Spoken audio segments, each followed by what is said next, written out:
Cardom kato ke phanta non tum phala bang so video ben bachini je lake nili semi social media se call recording long sub sebet tum smar jutha non la ritakram sapi elang li non la aban ipechal se ben dam jo yadi mane ladak ke than pon na teng pote pelo pui tularama mu pen la ritakram sapi asupi tum si pangri po jok se la so ipechal si pen kachi o posi tha là sẽ nắm tung sme arjek tha kwam sa hok ma Hello.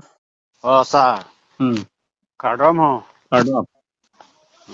Wala so arita kam sapi kene yung Tulira mabong pen Rita Kram sapi asupi ke Cepangria lo. Alah ti asupi bangsi paswa party long pen ang siu noi pusi bang ipu. Dei.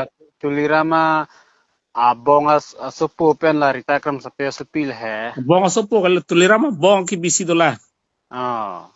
La si la tulirama amua ke bisi delang he.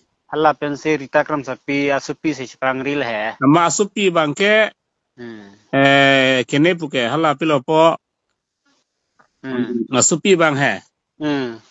Asupi bang nang sulok ke la so party pen ci o noi ako claim ajar claim non noi pusi asupi si ki puke. Kino bo.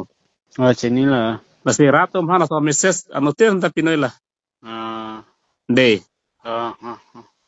Leket. Ate tulirama nahang don elo puke. Pangriat masih nahang don lo ha. Lala. Pen. La season mandet lidi. Ala batai sini litum dak batai sila dang litum cintong along ha. Ala women wing anang seng cheng hut am ser along evang matila. Hala sota nilitum sisi ben se la presiden saho jayu gari pen tren along tiket katido nang lang ta. Jo la son matidi. Sekai siso nang sekai la se wang nang ni son mani pun ni tim kala se ben se chipu le. Cholo henan bang geli tolong pen la pen isi alam ako kachini tunang auto driver tumlong pen ta auto tumhan ta la PSL pen poisa hai kini pipe da titi tho apa hindu plop ta phoke badin da faro hini si